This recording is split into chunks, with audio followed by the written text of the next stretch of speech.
여러분 안녕하세요. 파플 양쌤입니다. 오늘 날씨가 굉장히 푸석푸석합니다. 내일 비가 온다고 하니 비가 쏟아지겠습니다. 오늘은 여러분 우리가 흔히 먹는 식품, 식료품이죠. 이 식품이 유통기한이 있습니다. 안전하다는 거예요, 먹는 데에. 근데 유통기한이 있는 것 뿐만 아니라 또 알아보니까 소비기한이 있었어요. 소비기한은 식품마다 다 다릅니다. 오늘 그걸 좀 알아보고요. 왜 이게 중요하느냐 하면 저도 그랬어요. 우유의 또 소비기한은 훨씬 깁니다. 우유를 따지 않고 그 상태로 안전하게 잘 냉장고에만 보관하면 유통기한보다 훨씬 긴 소비기한이 있는데, 우리가 보통 2, 3일 지나면 아이고 우유 이거 날짜 지났다 다 버리잖아요. 그러면 환경 오염도 되고, 그렇게 모르고 버린 비용이, 사회적 비용이 6,500억 내지 7,000억이 된다고 합니다. 그래서 오늘 안전하게 잘 관리하여서 소비기한까지 먹을 수 있는 식품을 먹도록 하고요. 그래서 우리가 가정 경제도 영향을 미치죠. 또 환경도 오염도 막을 수 있고, 한번 저하고 알아보도록 하겠습니다. 먼저 하기 들어가기 전에 주먹, 이걸 악력이랍니다. 악력, 쥐는 힘. 왜 이 주먹 쥐는 힘이 중요하냐면, 옛말에 아이고 힘이 없다, 종이 들 힘도 없다, 종이 한 장 들 힘이 없다, 저희 어머니가 그러셨어요. 노인들이 너무 힘이 없으면 기력이 다 쇠하며 이 종이 한 장 들 힘도 없다는 거예요. 그래서 이 악력, 쥐는 힘이 강할수록 여러분 건강 상태가 좋다는 겁니다. 근육이 잘 움직이고 있고 근육이 좋다는 거예요, 기능이.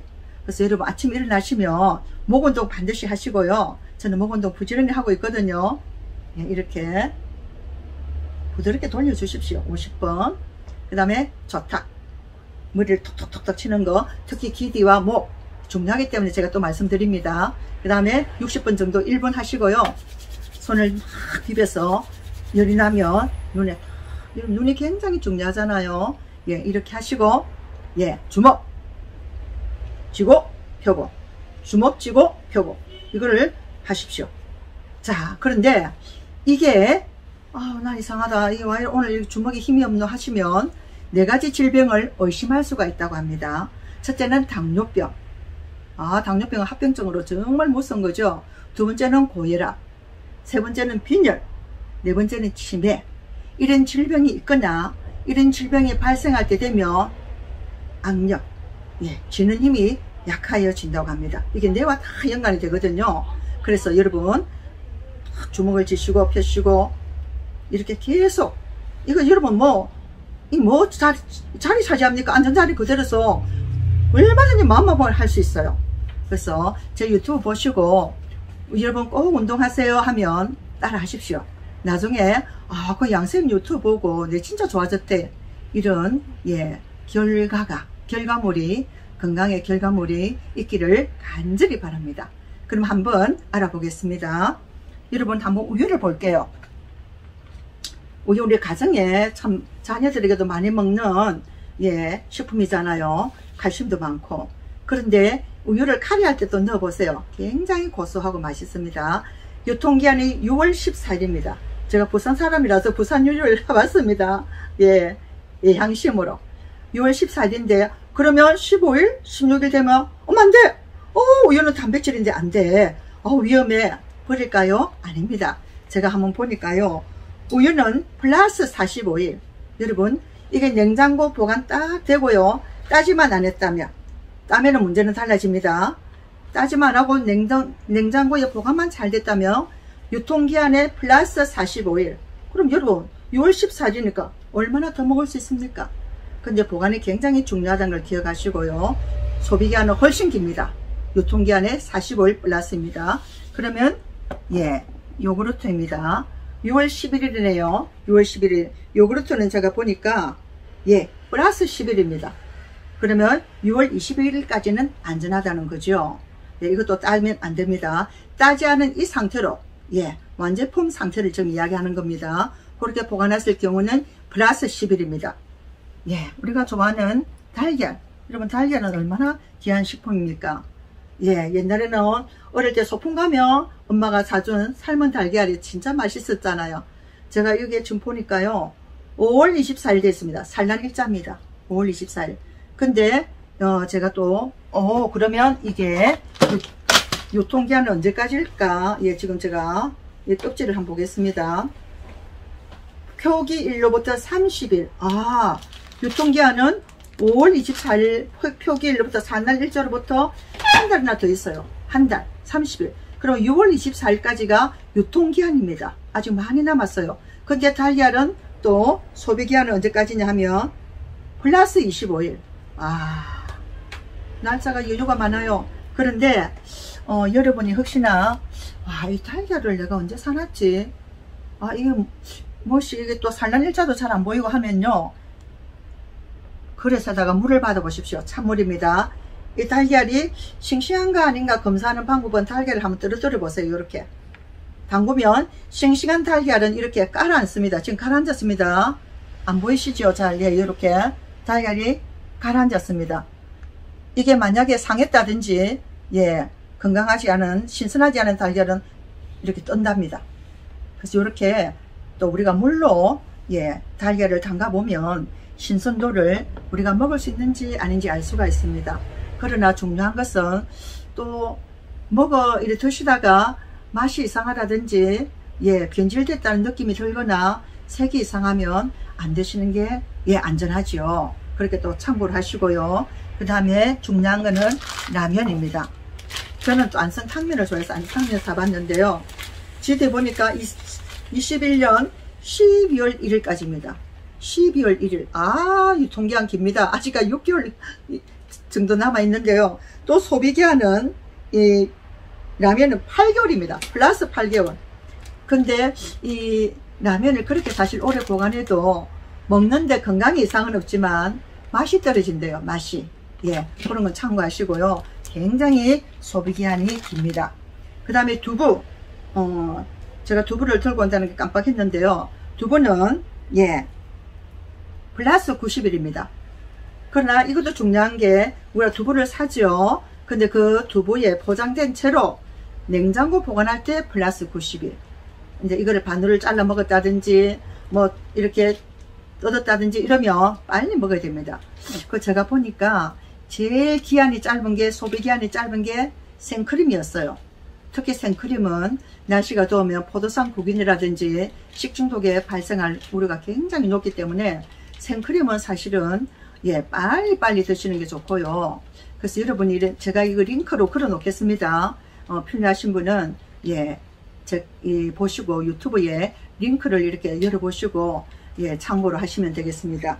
자, 그 다음에, 예, 물을 한번 보겠습니다. 물. 사진을 보시면 우리가 먹는 샘물과, 예, 혼합 음료가 있습니다. 저도 자세히 몰랐는데 이걸 공부하면서 알았어요. 먹는 샘물은 환경부에서, 예, 다 검사 기관이 다릅니다. 환경부에서, 예, 먹는 물 관리법에 의해서 50가지를 조사한답니다. 수질 50가지 항목이. 그리고 혼합 음료는, 예, 식약처에서 간단하게 검사를 하는데요. 8개 항목. 뭐 그렇다고 이게 검사가 뭐 항목에 적어서 이게 뭐 먹는 샘물보다 뭐 먹으면 안 되고 이런 건 아니고, 예, 먹기에는 다 안전해요. 그러나 수질 검사가 먹는 샘물이 더 항목이 많다는 걸 기억하시고, 이거는 각자의 생각에 따라서, 취향에 따라서 또 선택하시면 됩니다. 제가 사실 이렇게 공부하면서 여러분 알게 저희 주변에 있는 슈퍼에 가서요, 간장부터 시작해서 다 봤습니다. 혼합간장, 발효간장. 제가 유튜브 보면서 공부를 많이 해가지고 간장부터 다 봤습니다. 내가 간장을 뭘 먹어야 되겠구나. 예, 이번에 다시 한번 알았고요. 여러가지 식품에 대해서 많이 알게 되었는데, 제가 왜 이렇게 또 우리 여러분들에게 식품에 대해서 말씀을 드리냐 하면, 제가 옛날에 29살 때니까 여러분 굉장히 오래됐죠. 예, 그때, 예, 저 밀락동에 초등학교 근무할 때에 제가 아는 지인분이 계셨어요. 어느 날 그 여자분이 저에게 이렇게 말씀하셨어요. 아고 양쌤, 나는 음식을 마음대로 못 먹어요. 이래요. 왜요? 내가 B형 간염에 걸렸거든요. 우리 집안이 다 B형 간염이에요. 엄마, 그럼 어떻습니까? 이렇게 파는 거 사 먹으면. 내가 슈퍼에 가서 파는 간장을 사 먹는다든지 다른 사람이 막 빵이나 과자를 맛있게 먹으면 참을 수 없어서 이분도 사서 드셔본대요. 근데 이 파는 빵이나 과자를 먹고 나면 속이 미식미식 거리면서 굉장히 불쾌하대요. 저는 그게 지금 여러분 제가 29년 전이면 벌써 38년 제가 68세니까 어찌 됩니까? 거의 40년 가까이 되지 않습니까? 맞죠? 예. 그런데도 그분이 그렇게 말씀을 하신 게 기억이 나요. 뭐 사 먹는데요? 뭐겠습니까? 우리가 파는 거는 첨가물이 들어간다는 것입니다. 첨가물. 예. 음식물이 상하지 않도록 보존제, 또 향을 내는 향, 또 육류 같은 거는 여러분 햄 소세지는 그 본래 자기 색깔 아닙니다. 다 발색제를 다 바릅니다. 이렇게 여러 가지 첨가물이 많이 들어가니까 여러분 우리 간이 어디 있느냐면 오른쪽 늑골 바로 밑에 있어요. 여기. 예. 그래서 이 간이 해독기관 중에서 1번입니다. 이 간은요 1.2kg의 무게를 가진 아주 중요한 해독기관입니다. 그래서 우리가 음식을 먹으면 이 간에서 다 독소를 배출시켜주고 아주 중요한 역할을 합니다. 굉장히 중요하죠. 근데 B형 간염에 걸렸다든지 이 간에 손상을 입으면 해독은 기능을 제대로 못한다는 거예요. 그래서 그분이 먹으면 다르다는 거예요. 벌써 먹고 나면 속이 미식미식거리면서 아주 안 좋대요. 그래서 자기가 나는 집간장, 집된장 그런 것밖에 못 먹어요. 그렇게 말씀을 하셨어요. 실제로 자기가 그 경험담이죠. 자, 그래서 제가 그게 참 기억에 났고요. 우리가 가공식품은 여러분 그렇다고 제가 먹지 마라 드시지 마세요 하는 게 절대 아닙니다. 간 기능이 좋고 또 콩팥이라든지 여러가지 기능이 장이 좋은 분은 여러분 드셔도 많이만 안 드시면 됩니다. 조심은 해야 됩니다. 첨가물 덩어리이기 때문에 우리 다 가공식품은 트랜스 지방도 굉장히 많죠. 과자 튀긴 거, 빵 이런 거 다 트랜스 지방이잖아요. 이런 지방을 자꾸 섭취하면 이 간에 지방간이 생기는 거예요. 어쩔 수 없어요. 간의 표면이 하얗게 지방이 기름이 끼입니다. 그래서 간이 제대로 숨을 못 쉬고 자기의 본래의 기능을 하기가 어렵게 되는 거예요. 여러분 간을 굉장히 소중하니까요. 간을 잘 보호해야 되는데 술을 좋아하시는 분 애주가지요. 늘 술이 머리 떠나지 않는 분이 있어요. 기분 좋다고 한 잔, 기분 나쁘다고 한 잔, 이런 분이 있어요. 애주가 알맞게 드시면 되는데 술도 자꾸 먹으면 늘잖아요. 알코올 중독이 됩니다. 심하면. 그래서 술을 자주 드시는 분이 이를 닦다가 매식고음이 올라온다든지 요 갈비뼈 오른쪽 갈비뼈 밑에가 우리하게 느낌이 온다든지 속이 자꾸 메스꺼리면 반드시 간 기능 검사를 해 보셔야 됩니다. 알코올성 간염이 생길 수 있어요. 그래서 우리 간은 간염에서 진행이 됩니다. 가만히 있는 게 아니고요. 간경화로 갑니다. 간경화는 간이 딱딱하게 굳어지는 거예요. 그러면 간경화에서 가만히 있습니까? 아닙니다. 간암으로 얘는 간암이 얼마나 아픈지 말 못합니다. 그래서 폭수가 차고요. 아주 식도 정맥류가 터지고 출혈이 일어나고 그래서 제가 주위에서 그런 걸 많이 봤기 때문에 간이 굉장히 중요하다. 우리가 간을 잘 보호해야 된다. 여러분 우리 자기 치맥에 달려 있는 거예요. 제가 아침에도 이슬질 하면서 오늘 유튜브를 생각하면서 어떤 걸 우리 유튜브를 듣는 분에게 심어줘야 될까 생각을 했어요. 그래서 내 몸이 소중하다는 것을 꼭 인지하셔야 된다. 그게 딱 머리에 배겨야 됩니다. 뭐 비싼 영양제 먹고 이게 아니고요. 제가 말씀드리는 음식 조심하시고 해로운 거는 될수 안 하셔야 되고 좋은 운동은 부지런히 하시고요.